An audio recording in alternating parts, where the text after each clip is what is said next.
এই নাও তোমার চা। ঠাকুরজি তোমার চা নাও। না না, আমি চা খাবো না, চা খেলে কালো হয়ে যাব। মা, আজকে তো আমি প্রথমবার চা বানালাম, চাটা কেমন হয়েছে? খুব সুন্দর হয়েছে বৌমা।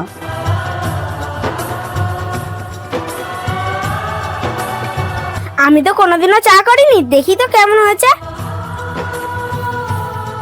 ইস, কি বিচ্ছিরি হয়েছে। বিয়ান ফোন করেছে? এই রে, আমি তো ভালো করে এখানে কোনো কাজকর্মই পাচ্ছি না। এবার মনে হয় আমার মায়ের কাছে নালিশ জানাবে। হ্যাঁ দিদি বলুন। নমস্কার দিদি, ভালো আছেন? হ্যাঁ হ্যাঁ, আমরা সবাই ভালো আছি। আপনারা ভালো আছেন তো? হ্যাঁ দিদি, আমরা সবাই খুব ভালো আছি।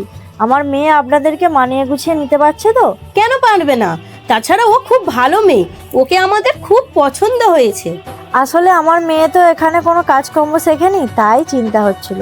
কে বলেছে ওর কাজকর্ম জানে না? ও কত সুন্দর রান্না করে, কত সুন্দর ঘরদোর গুছিয়ে রাখে, আর আমাদের খেয়ালও রাখে। আমি জানি আপনি মিথ্যে কথা বলছেন, আপনারা অনেক বড় মনের মানুষ।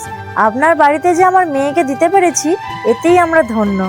না দিদি, এরকম বলবেন না, সত্যিই আপনার মেয়ে খুব ভালো। দিদি, আপনার কাছে একটা অনুরোধ থাকলো, আমার মেয়েকে একটু মানিয়ে গুছিয়ে নেবেন।